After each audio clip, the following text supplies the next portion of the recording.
Hello there, friends. This is Gene, and welcome back to my channel, the Stapeliads and the Asclepiads, the Stinking Beauties.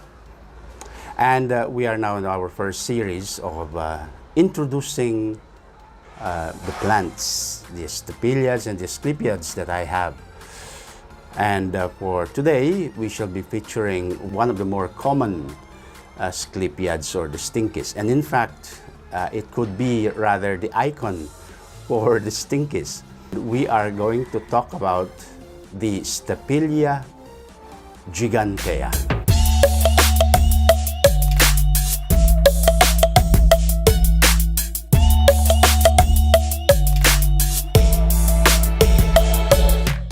This is our first episode of our series, Getting to Know Your Plants.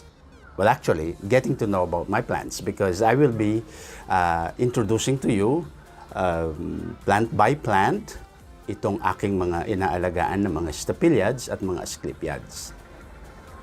For today, I will introduce to you one of the rather, which I consider, and perhaps a lot of other people to consider, as the most common of all the Stinkies.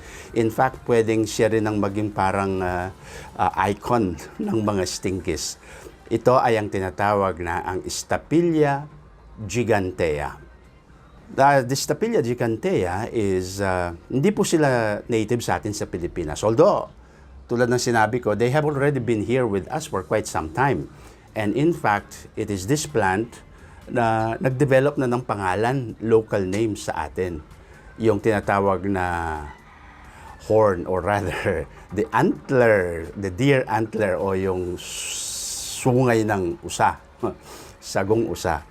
Anyway, this plant is actually a native of South Africa. Ang place of origin niya is South Africa and Tanzania. That's according to my research. And it comes by with different names, international common names. It is first called, also known as the Zulu giant. Zulu, because in South Africa, the biggest and most important tribe yata doon ay mga tinatawag na mga Zulu, yung mga African tribes. So they got that name. And of course, to speak of its, rather that which speaks of its fame or its main characteristic, they also call it the carrion flower. Carrion meaning bangkay. Carrion is the dead body of, rather, referred to animals. No? Why? Again, because of the main characteristics that it has. Lubhang napakabaho. At kaya sinasabi nila, amoy bangkay. No? And of course, the other name that it is also known as, hindi masyadong alam sa atin to, because I think this is morely known sa bandang sa Africa. They call it the toad plant. Yung toad baga, yung isang uri ng palaka. It's a toad, not a frog. But yung toad, maraming mga kulubot. For whatever reason, hindi ko masyadong alam bakit tinawag siyang toad plant. No? And lastly, it is also called the starfish flower.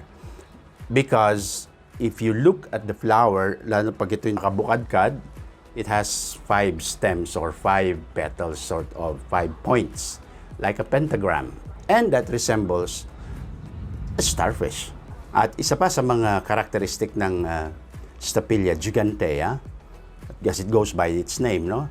Ay ang kanyang malalaking mga bulaklak. This is starting to open already, but they are still closed. Nakasarapan yung mga bulaklak niya. But when they open, they practically cover the whole plant itself. Kung minsan nga, mas malaki pa yung bulaklak kaysa dun sa halaman mismo. And that is the term gigantea. And in Latin, gigante or gigantes, gigantum, ibig sabihin is a giant. So, they are actually describing this plant in its size. Doon sa pangalan na Stapelia gigantea. And that is the scientific name. Galing, ha? And characteristics of this Stapelia are the stems. They are actually with 4 sides and very velvety. To the touch, pag sinabing velvet, no, yung telang velvet, no, medyo malinat-nat sa Kapampangan. I don't know how to say it in Tagalog, but that is part of the Part na ng kanyang character yan. And they are quite sturdy. And this is also one of the reasons why I started to introduce you to the stapeliads, beginning with this plant. Because una, it is the most common, one of the most common na pwede nating makita dito sa atin sa Pilipinas. And lalo na yung mga nagtitinda ng mga cactus and succulents, they carry this plant. And it is more widespread. You know? And then, of course, it is sturdier. Ooh, they love the sun. In my experience, this is exposed full sun every day, and they don't mind. And then a little showering or watering at night will refresh them. And they are very prolific pagdating po sa pagbubulaklak. And speaking of its reputation to be the mother of all stinkies, although I don't consider that, but talagang mabaho po siya. No? And many, as they call them, the carrion plants, para daw amoy siyang bangkay o ng patay na aso o patay na pusa o patay na daga. But I tell you, it is even worse. Sa aking experience, kung itututok mo yung ilong mo dito sa bulaklak nitong Stapelia gigantea, you can ask Soliman kung anong amoy. It's like putting your head sa loob ng isang poso negro. And of course, you all know na hindi yung stink niya, it is what it is. No? It's just the smell. Pero, you will enjoy this plant when it is in full bloom. And I stand on what I say dito sa aking title ng aking page.